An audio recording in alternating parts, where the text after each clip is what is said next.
I'm Amanda. And I'm Mike. And this is Saturday Morning Cereal.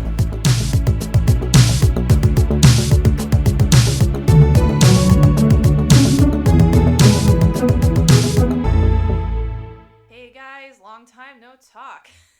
But welcome to a new episode of Saturday Morning Cereal. I'm Amanda here with Mike, and today is an episode I'm so excited to talk about, and that is Loki Season 2. Now, for you guys who have been following us, you all know I absolutely love Tom Hiddleston. I love Loki. He is my favorite. I was fortunate to actually meet Tom at New York Comic Con last month, so yeah, it was very, very special for me. I won't get into detail, how the photo op went, because for me that was just like, it was my moment. It was such a great moment. He was so kind to me, as well as all his fans. So I will always cherish that moment. But without further ado, let's get into this, because there's a lot to talk about. So first off, we have to thank our Lord and Savior, Eric Martin, who wrote these episodes. All these episodes were phenomenal, and we'll get into that in a little bit. We actually got some new directors as well for this season, and then Tom Hiddleston, the one and only Loki, and then Owen Wilson is back as Mobius, and then we got Sophia DiMartino as my girl Sylvie, and then Wumi Masako is back as Hunter B-15, who, oh my god, she was amazing this whole season. Gugu Mbatha-Raw as Ravonna Renslayer, Eugene Cordero as Casey, Tara Strong as the thirsty Miss Minutes, and we'll get into that. And then we got Ki-hee Kwan as OB, who was such a fantastic addition to the show. Jonathan Majors is back as He Who Remains. And then we're introduced to a new character as well, named Brad Wolf, or X5, and he's played by Raphael Casal, if I'm pronouncing that name right. Y'all know I'm really bad at names. But guys, the cast in this show, the writers, the directors, they blew it out of the park, and they make these characters so personable. They feel like family, and that's why I'm like really sad that the series is done, because I just got so attached to these characters. So, I mean, what do you have? Do you have anything to say about the cast? I mean, I can't say enough about it. Yeah, it's a great cast, a lot of great chemistry, and a lot of trust in the director to piece it all together, because there's so much that happens in this series. And when you're on a set and you can't understand everything because there's just so much happening on, you just really have to trust the director is going to make you look good. So, props off to them. Yeah. Hats off to them. And I know, like, last episode with the Marvels, we've been kind of poo-poo on Marvel, but this show, Tom as Loki, is like Marvel's saving grace right now. Do you think so? I think what I saw last night when we watched it for the first time, it was great. It was very orthotic, and it was up there with like Iron Man and the Infinity Gauntlet and Captain America and the Hammer, and it was up there with Tom Holland in Far From Home, choosing to walk away from Zendaya. Yeah. And it's up there with Wanda saying goodbye to Vision. It was very, very cathartic, very, very powerful, very thought-provoking, and just really intense. So, great job, team. So, Amanda, give us a recap of Loki's story. Where did we see him at the end of Season 1, and where does he end up at the end of this season? Oh, man. So, this season just hits the ground running. I mean, there's really not enough time for anybody to like not pay attention in each episode. So in Season 2, Episode 1, it's basically you're just going off the last episode of Season 1. So Loki, we'll rewind here. Sylvie killed He Who Remains and released all these branch timelines. And so, they kiss, and then she like hits Loki back into the TVA. And the start of Episode 1 is Loki running from Mobius and Hunter B-15, because they aren't his Mobius and Hunter B-15. He is in the past TVA, where Kang, He Who Remains, is like the man in charge. nobody knows who he is. You know, he is trying desperately to get them all to, you know, remember him. But then he time slips. And that is a huge thing in this season. Is he does this thing called time slipping, where he goes from the past to the present. And what's interesting is he time slips where his friends are, or like, you know, the experiences he had. So that is expanded throughout the whole entire season. So yeah, it's just and then he's telling Mobius, you know, what happened at Citadel, and we're also introduced to some new characters in the what the TVA calls the War Room. You got General Dox and then Hunter B-15, who they're kind of like a TVA army, and Dox is like the general. They never explained though what the relationship between Dox and X5 were. But anyway, yeah. So it just is a continuation of season 1, and it just takes off, like I said. So, Amanda, Loki's obviously your favorite character. I mean, you're hyping this guy up so much all the time. What about him is your favorite? What makes him great? Why is he your favorite? I think when we initially sat down and we watched all the MCU films, I just instantly fell in love with Loki and Tom, his portrayal as Loki, because it's very relatable to just some of my past experiences. And plus, like, I'm drawn to characters like Loki. I don't know. Like, I love Kylo Ren from Star Wars. Like, I'm drawn to these dark, bad anti-heroes. And, yeah. And then I looked up Tom. I looked up his work. Kept watching all the Loki, Thor, but I do love Thor as well. It's not, but I do love Loki. Loki's my favorite. And then the show like really hooked me in, and it's just he's so passionate about how he feels. I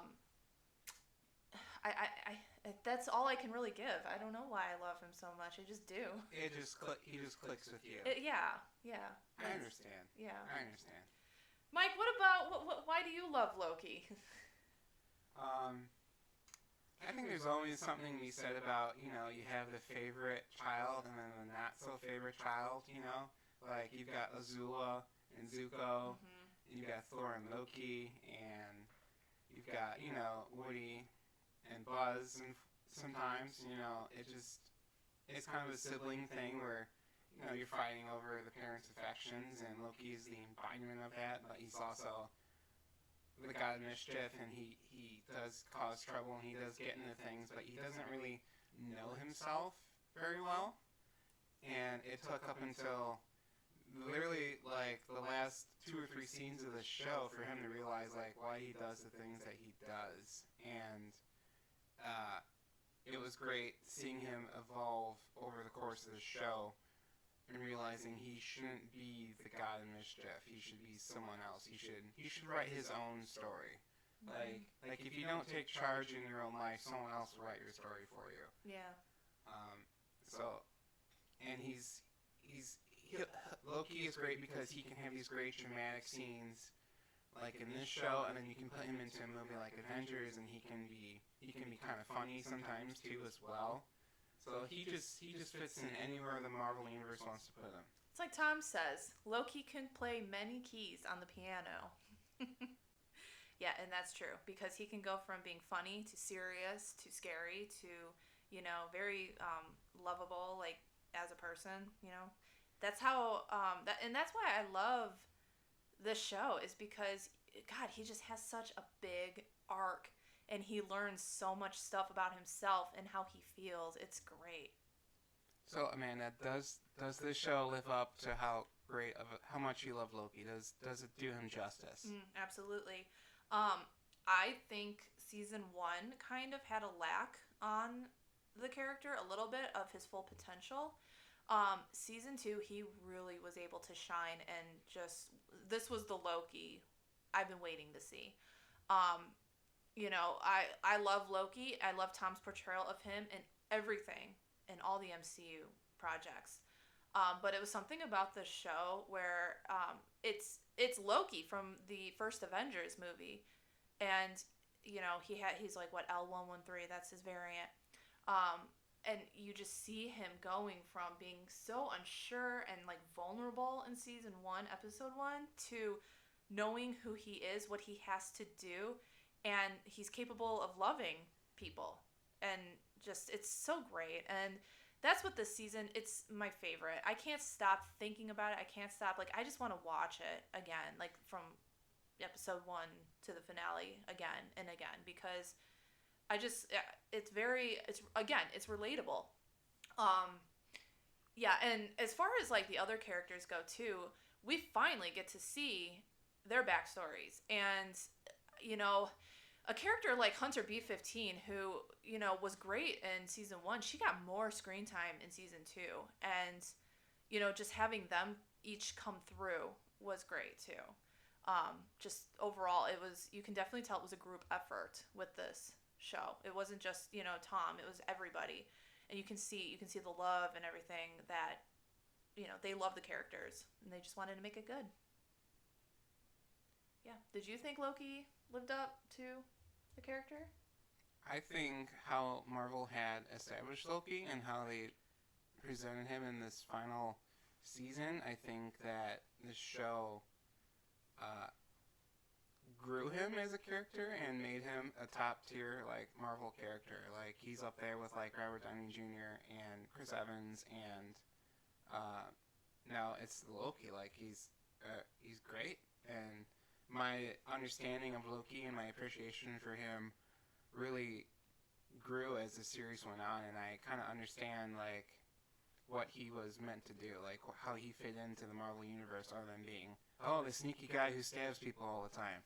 Stabby stabs. Stabby stabs. So, who are the newer characters we get to meet this season, Amanda?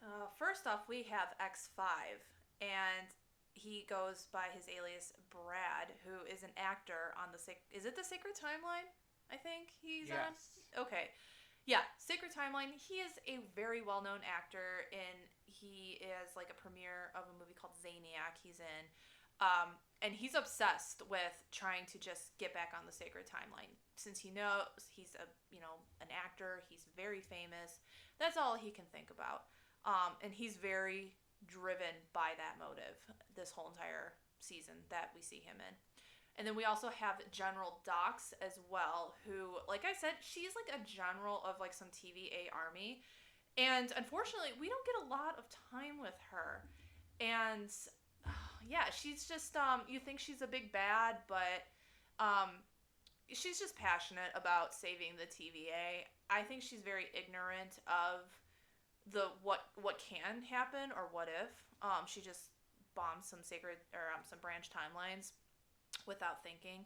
And then we also have the He Who Remains variant, Victor Timely, played by Jonathan Majors. And, at first, during the Ant-Man end credits scene, he is shown as, like, Loki's, like, being terrified of him.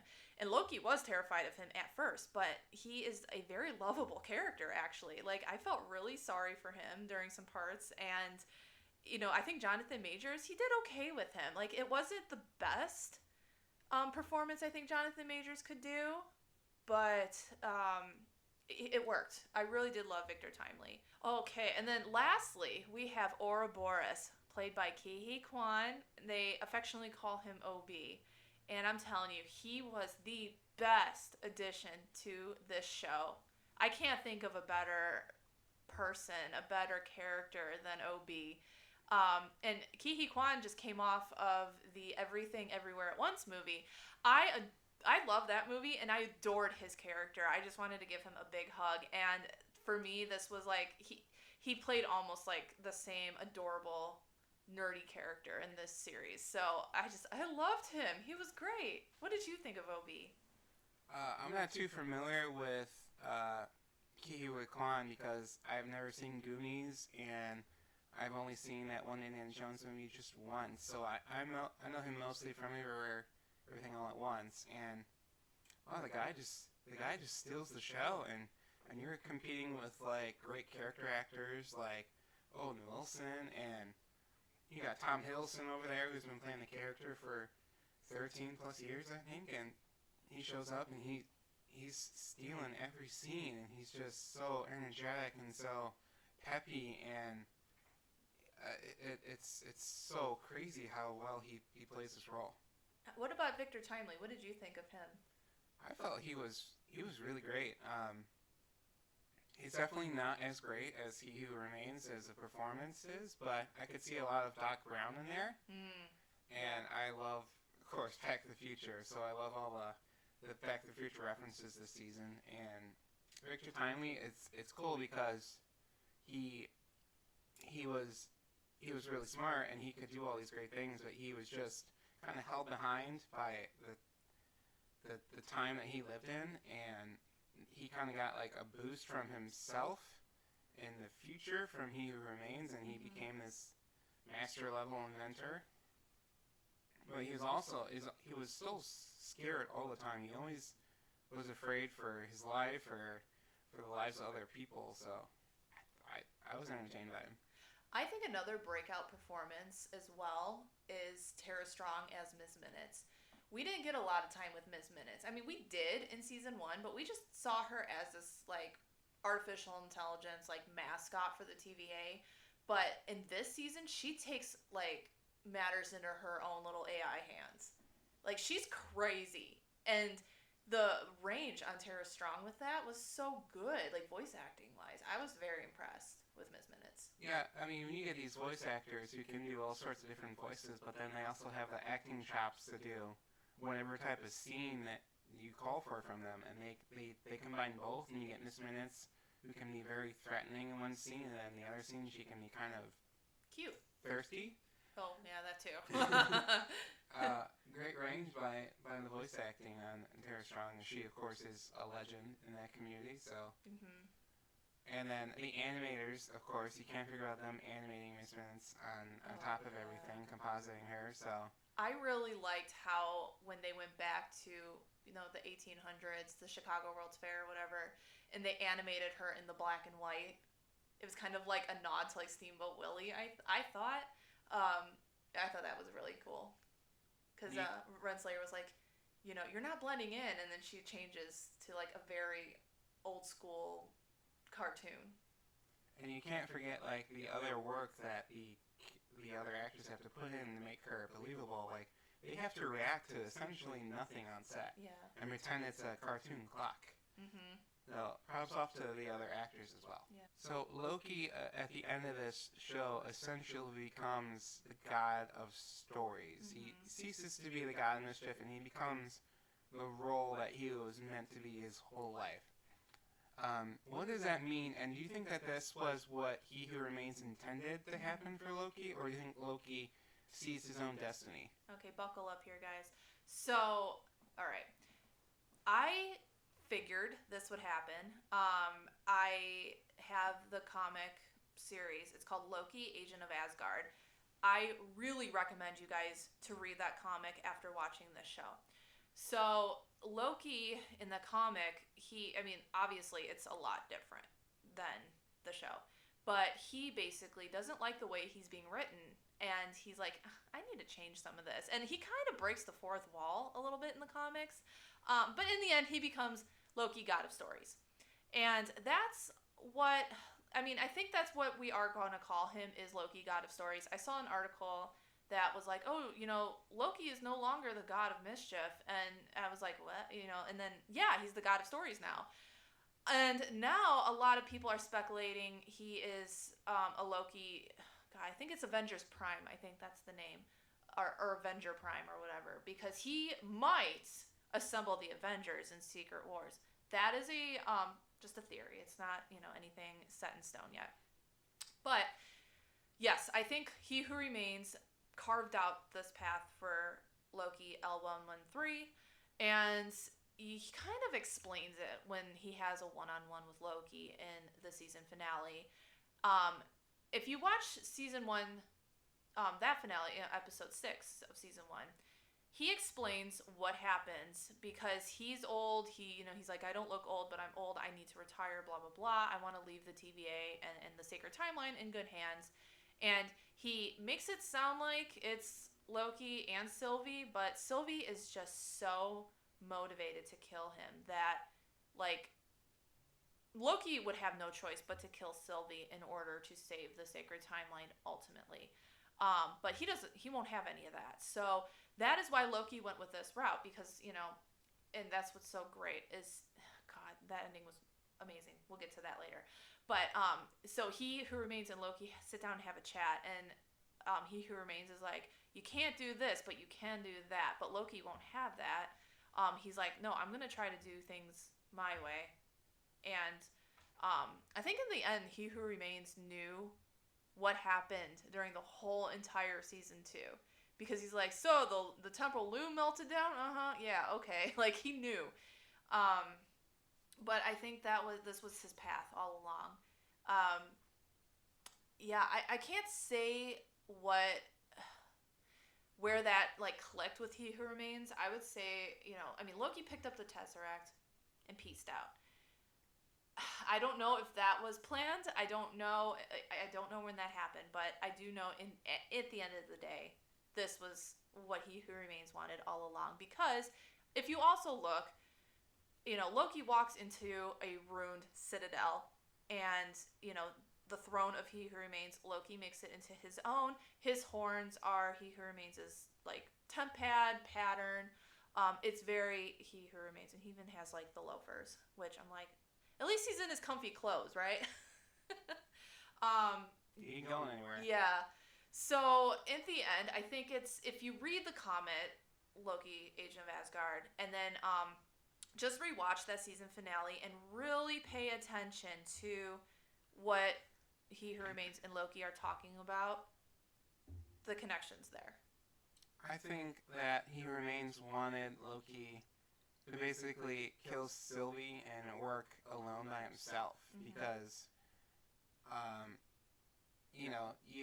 when you're making hard calls like that, you can't have a partner to second guess you. And even He Who Remains understood that, because he got rid of Renslayer and he wiped her memory. I don't think He Who Remains envisioned Loki would become the god of stories and meld the timeline into something better for everyone. I think that his expectation was that Loki would just take over the TV. I don't think he knew he would change the equation, as Loki said.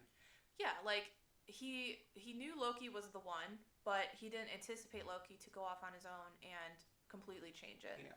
Back in I think it was episode 5, it wasn't the where or the how. It was the who. It was the who. And He Who Remains knew the who was Loki, and now Loki figured out the how and why. And the how is become the god of stories, and the why is to protect my friends. Yes. Yeah, all in all, I am very pleased with how they concluded him as the god of stories. Yeah, very, I'm sad he's alone, and that was his biggest thing, is like ending up alone. But then if you really think about it, like, is he alone? He gets to he knows what his friends are up to. Like, he has that peace. He's at peace. He's alone, yeah, but he's at peace. I think. What do you think he's at peace at least? I think he's kind of serving a sentence kind of as well. I mean, he's there, but he's alone, and that's kind of what Loki's whole problem in Floor 1 was, that he wasn't being given enough love. And now he's alone, and he's not receiving love from anyone, and he's alone. I feel like that's kind of like a suffering to a bit. Yeah. But like you said, he does know where everyone is, what they're doing, and he can monitor everything. So I think he's kind of surprised about where his life has led him, but he's kind of still upset that he's alone. Yeah, like the little smirk he gives at the end, it's a very like solemn smirk. It's not like I did it, look at me. It's like, well, look what happened. Like, I got the throne, but I got the throne, my friends are safe, but I'm alone. I'm sitting out this sentence. And to me, like, again, I love the ending. I felt like it was very conclusive. It was very good, like, just to end Loki's path right there. But I feel horrible for him. I'm just like, can someone give him some pie? Like, can someone use a temp ad to, like, at least, like, give him, like, a burger or something? Like, well, don't forget that Loki, he can also project himself in other places. And now perhaps he can project himself into other timelines. That's what someone brought that up on YouTube. I can't remember who, but yeah, they were like, yeah, he does, and I forgot about that. So I don't know. Maybe we could do that somehow. Because he's got to get hungry. I mean, you know. Yeah.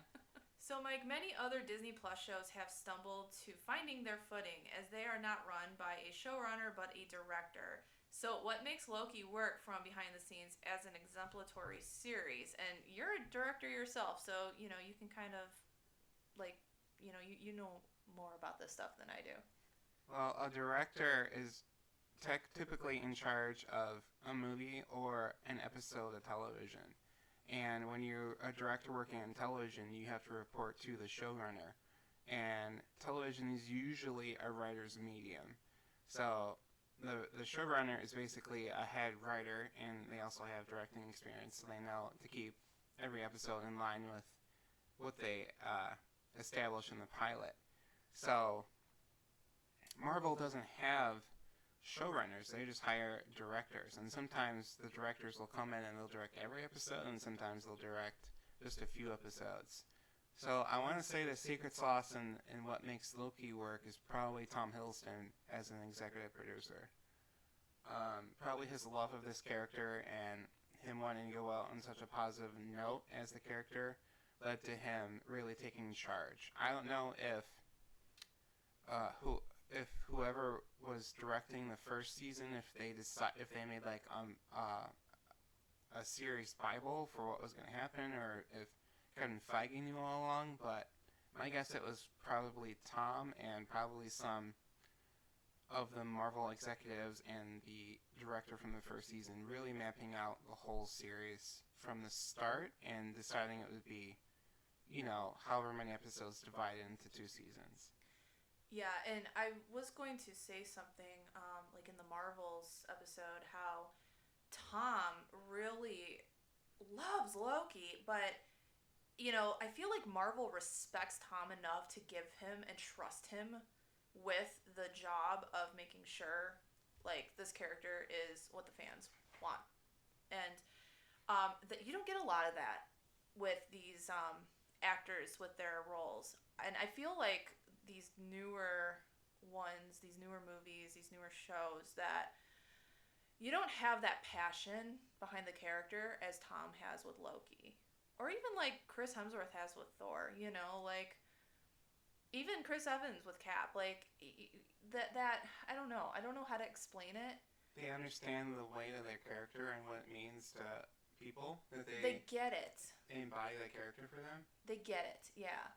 And that's what, like, I know I'm just going on and on and on about Tom, but that's what Tom is all about. He's about the fans, and just the way he treats his fans and just the fans of Loki in general, he is just the most humble, down-to-earth, giving person.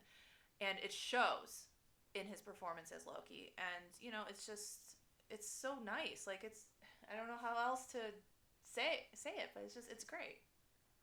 So, are there any loose ends in this show that you didn't get answers to that you are curious as if they'll be answered, or how? Yeah. First off, who was General Dox? Second of all, where's X5? What happened to him?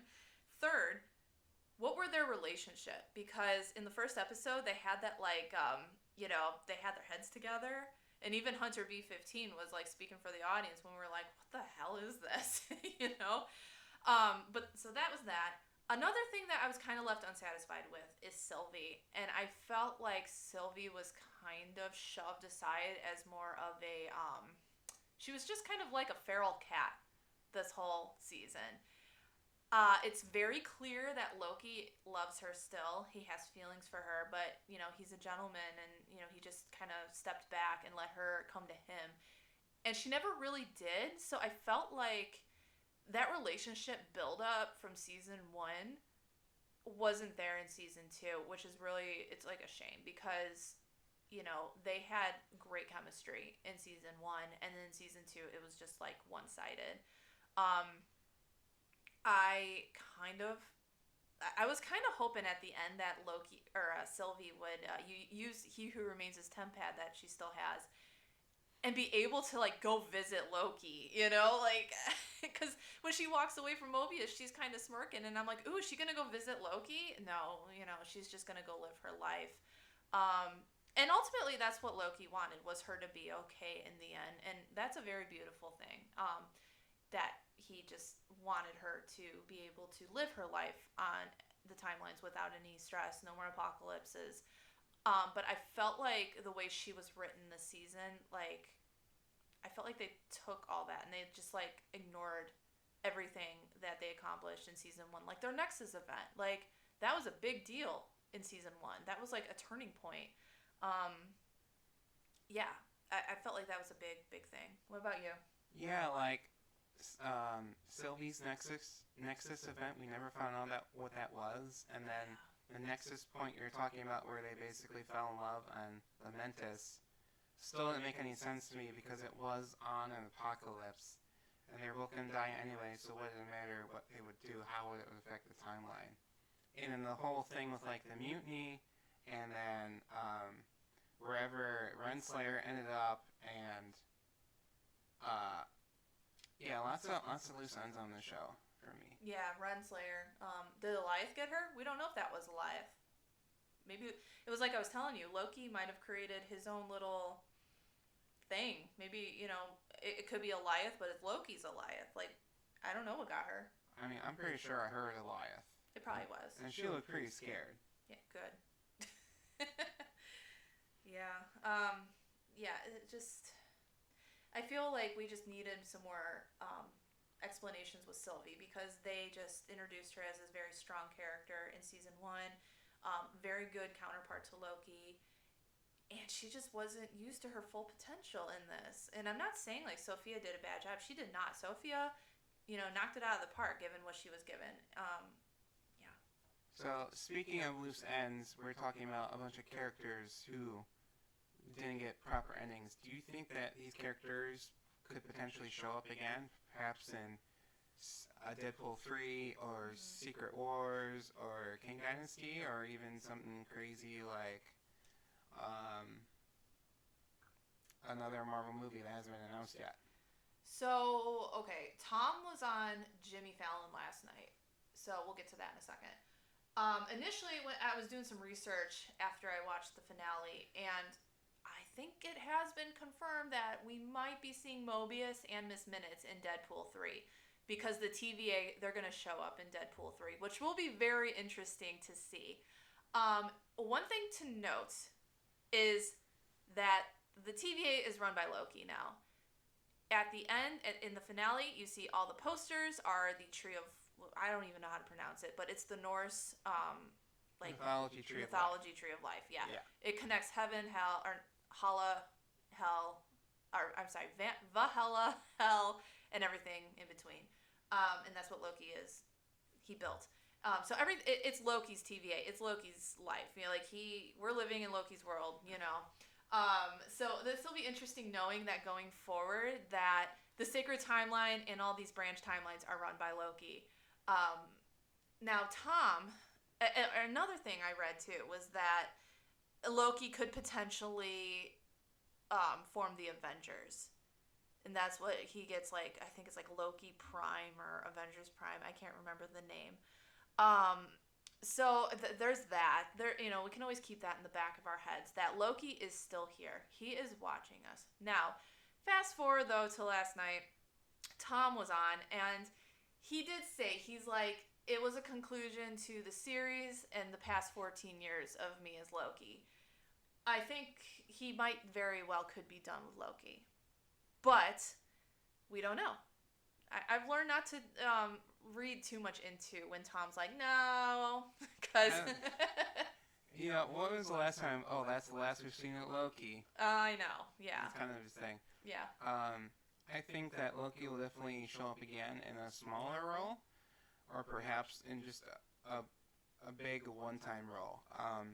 When I was a kid, the Spider-Man animated series was on in the 90s, and they had this episode called Secret Wars. And Spider-Man was summoned to this battleground planet by this character called the Beyonder. And Beyonder was kind of a morally ambiguous character who was curious about which was the stronger force in the universe, the forces of good or the forces of evil. So he put Spider-Man in charge of assembling a team of superheroes to fight a group of villains that he grabbed off of planet Earth. And I could see Loki being in a similar position where, in order to fight King, who is against free will and wants the timelines and wants to rule everyone, conquer everyone, I could see King grabbing an army of himself, the King variants, and then I could see Loki seeing that on the timeline and going into different timelines, projecting himself as he can do, and recruiting a team of Avengers from across the multiverse. So, perhaps Tobey Maguire's Spider-Man, or Hugh Jackman's Wolverine, or someone from the Fantastic Four movies like the Human Torch played by Chris Evans. So I could see just this modge-podge of Marvel movies and TV shows from decades and decades ago being combined into the Secret Wars, and Loki playing a part in recruiting them, kind of like a Nick Fury. See, I was really sleepy when I was watching Tom on Jimmy Fallon last night, so, initially I was like, oh my god, he's done with Loki, but then, I was thinking about this morning, he said in an interview he would be, 80 and still be playing Loki. He's like, I love playing him, and I will, trust Tom. If Tom Hiddleston said, aliens are real, I would be like, okay, yeah, because, I would believe him because he's Tom. But when he says that he's done playing Loki, that's where I'm like, are you sure about that? He could have meant, by conclusion, he could have meant to the character arc. Right, that's what I was thinking. Because if the character arc is from Frost Giant to God of Mischief to God of Stories, then his arc is complete. Yeah. But if it's just him making appearances as Loki, I think he'll still do. Yeah, I think so too. Definitely. So do you think we'll ever see the TVA characters appear again? Like I said, Mobius, I think, is confirmed for Deadpool 3. I think it would just make sense to show them again because we don't really understand what they're doing now. And perhaps in a future movie there'll be an attack on the TVA, and we can see that army of the TVA led by the General Vox. No, General Dox is dead. General Dox. I think it's B-15 now. B-15. Maybe we could see them again. I think we're going to see Ravonna Renslayer again. Maybe a different variant of her. But, it's going to be kind of funny if Mobius is confirmed for Deadpool 3 to see Ryan Reynolds and Owen Wilson. Wow, that'll be awesome. Yeah, I think too. We'll probably see Mobius or Renslayer at least in future things. I think he definitely will because I know a lot of celebrities are great friends with Ryan Reynolds, and he's this great kid from Canada, and he's a lot of fun to work with, and he has a lot of respect for the character of Deadpool, and a lot of celebrities now who they want to go work on a great set with great people, so I could see anyone coming on to Deadpool 3. Mm-hmm. Yeah. I'm actually excited for Deadpool 3 now. I mean, I do like the Deadpool movies, but knowing, the TVA is going to be... I would love to see Deadpool taking on the TVA, because if we thought Loki was funny with the TVA, this is going to be great. So, do you think the other variants went back to their timelines like Mobius, or do you think they all decided the greater good was to continue to work for the TVA? Well, it looks like they chose that because, you can't really... Mobius went back to the sacred timeline to see his self, his life, and you can't just, live there because there's two of you. You can't do that, right? And I think... And I know that kind of goes into our second point here. Loki's running it, and you can see in the posters, it's the tree, and they're hunting Kang variants. I don't know how they knew that, but again, I think Loki is somehow communicating with them. And you can see on the monitor, too, the tree. Instead of the Sacred Timeline branch, it's now the tree. You can see it. And it's great. So yeah, I think Loki might be speaking to someone behind the scenes, and it's great. Um, but as far as they have a purpose still, and I think they're just so committed to Loki still that, um, like B-15, no, she's in it for the long haul.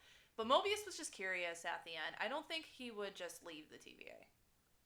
I think there's a way that he could go and visit that life. I mean, he could, like he was sent back to his timeline, and Loki was going around recruiting all of them. It was because the TVA exploded, and they were essentially pruned and sucked back into the time stream. Mm-hmm. So I think if Mobius could find a short-term way to prune himself, he could go back into that life, and he could just use the temp pad and come back at the exact moment he left. Yeah, that's true too. Maybe he could have it could be like a 9 to 5 for him, and yeah. he could do that. Especially too, since Loki figured out how to time travel within the TVA. Maybe there's an easier way for them to do that.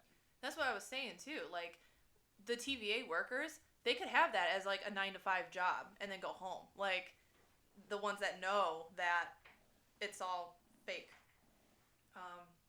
Yeah, and I don't think Loki would run that type of thing like He Who Remains did. Like he'd be like, yeah, go home. Like, live your life. So, Amanda, you mentioned that you think that the TVA is monitoring King variants. So why don't you go into more detail about what essentially they're doing? Because they can't prune timelines anymore. So what are they really doing? I don't know. Honestly, I don't. And the thing is, so all the King variants are living on the outside of time, which means it's just like frozen in place.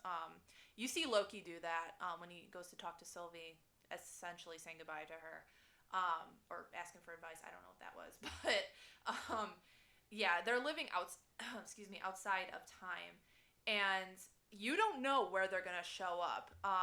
We kind of saw them at the end of, was it Ant-Man? Yes. All congregating together. Yes. So they can just show up on any timeline and start a war. Or they could each individually pop into different timelines and start, a multi-universal war. Yeah, so I think essentially that's what the TVA is monitoring. That's what Loki is monitoring. And I think that's the job at the short term. Long term, I don't know. There was a moment, and I think it was Mobius that told Loki that you have a burden of not getting away from the bigger picture of things. So there's going to probably be things Loki will have to do that he doesn't want to do with managing the timelines, like pruning. Mobius used an example of him not being able to prune an 8-year-old boy, and ultimately it led to a worse situation. And then his partner at the time, Ravonna Renslayer, pruned the boy, and that because that's what they had to do. They had no choice. So I think there's going to be decisions like that down the line still they have to do. Do you agree? Yeah, I think every tree, for it to grow healthy, it just can't grow wild all over the place. There has to be some type of something to keep it in check. Sometimes it's other trees, sometimes it's someone pruning the branches. So we'll see how far they take that metaphor. So, Amanda, if you could time slip, where would you go on your own timeline?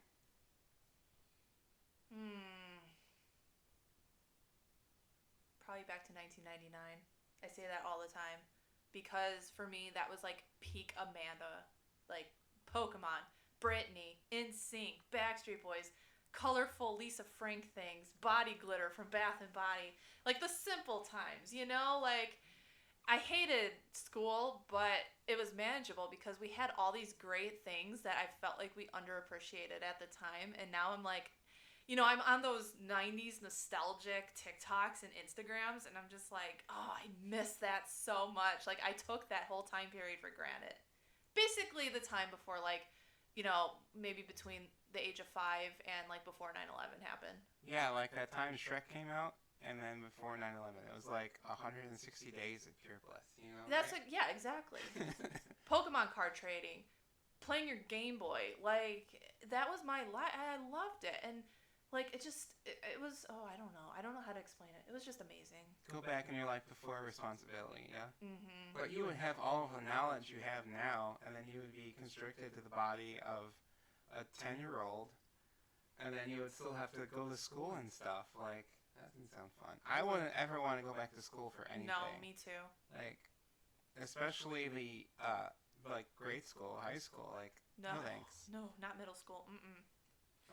What Loki did in the finale was he basically used his time slipping to continue to learn new skills. I think I would do something like that. Yeah. I would love to be able to just have all the time I want to master skills. Like drawing, writing, reading, directing. Learning about the economy. Learning about stocks and Bitcoin, and if that's a good idea or not, I don't know. Yeah. I would definitely be learning lots. Yeah. You know, and then Tom said something on the Tonight Show last night, and someone was like, "Is this like Tom, or is it a Tom variant?" And he's like, and I'm just like, well, yeah, what if we're all variants? Yes, that's a very good question, yes. Jeff Goldblum. Yeah. Would you concur? Would you go back there too? Back to the 90s? Yeah. The 90s was great. It was a good time. Go back into the 90s and put myself straight and work hard and see how my life changes. I don't know. I could lose. What if my destiny was to meet you and I go back in time and I change it and I never meet you? I'd be so upset. Oh, no. What if I we'll take this conversation offline. what if I go back in time and I step on a toad or something and it throws the entire universe into a downward spiral? Right. Or I go back in time and I accidentally bump into a kid and he falls into a gorilla zoo pen and then... But here's the thing, though, that was interesting, is that Loki tried doing that by preventing Sylvie from killing He Who Remains, but in the end, it was destined for her to kill He Who Remains. He couldn't get... I mean, he could have stopped her. I mean, he could have killed her, or he could have just taken the time pad from her and then thrown her in a time prison or thrown her on a different timeline, or... Yeah, but what I'm saying, though, is that what we're talking about right now, like, oh, let's just go back and, that's what Loki thought he could do, was, like, go back and sweet talk her down. No. It was just destiny.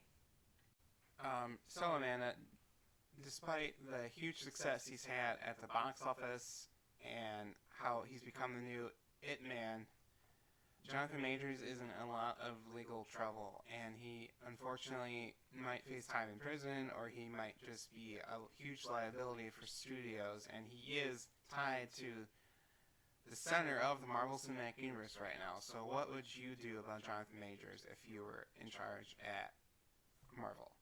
So, I have done some research on this, and I'm just going to try to piece all of it together in my head right now and talk about it. So, a lot of people think that Loki is the man upstairs now. There is a chance for Marvel to pivot, I think, with Kang. I feel like this could be a good opportunity if they don't want to use Jonathan Majors to dip out of the Kang dynasty. But then that would mean changing, if there's writing and stuff in the mix right now with the upcoming Avengers movies. That's just a theory. That's a huge theory. And honestly, it does make sense, though, that they have this thing with Loki that they could use Loki as the one controlling everything. And they could find a new villain in the meantime, That's an out for them. I don't know, honestly, about what else, though, you can say about Jonathan Majors and the role. It's a shame, and if they have to recast Kang, they might have no choice but to. That's what I would do. I would want to try to course correct the ship and recast Jonathan Majors and get someone else, because there's so many great, talented African American black actors out there who would jump at the chance to play a character like Kang and all the different variations he has. Like that guy in Tenet's doing so well, and John Boyega, we love from Star Wars. The talent is there. So I want. Plus, we've established that variants can look different. Yeah, that's true. Like Spider-Man looks different in at least two other universes. Alligator Loki. Alligator Loki looks different. Richard Grant. Well, yeah, we also had boastful Loki. Yeah. Like you can be a variant and look different. So that's what I would do. I would recast. That's a good point. And then again, like this phase 4 and 5 of the Marvel Universe right now are not clicking with fans. So maybe it might be best to cut ties with what's not working and move forward in a different direction, like Doctor Doom or the Beyonder or Galactus, like some other big villain. And it's like what the theories and what just people are saying now is right now, if they're going to pivot, they need to pivot now. Because they left Loki in this position where, the focus is now on Loki running the show. Kang is out there. He's the big bad right now. But they could probably try to pivot somehow. But, again, you bringing up that whole thing with the variants, that's a good point, too. And they could always say that, Ravonna Renslayer is a Kang variant. Yeah, that's true. And it would be kind of funny because Loki is like the anti-Kang, and he fell in love with a variant of himself, so maybe Renslayer is a variant of Kang, and she fell in love with him, and she could usurp him in some way. Yeah, that's true. Interesting. Food for thought. We'll see what happens. Well, we've got Amanda to say pretty much everything she could about this show. She obviously loved it, so we're going to be taking you out today. That will do it for this episode of Saturday Morning Serial Podcast. Thank you so much for holding out with us through the writer strike and the actor strike. We have friends in SAG. We want to see them do well and support themselves and continue to create great projects, and we didn't want to cross any picket lines and promote any work that was being struck, so we decided to, unfortunately, slow down our podcast. But we're back, and we're going to be continuing making great episodes this season, so thank you again for sticking with us. Amanda, want to say thanks as well? Oh, yeah. Thanks for listening to my Loki rambles in this episode. All right, that'll do it, folks. Have a wonderful day. Peace out.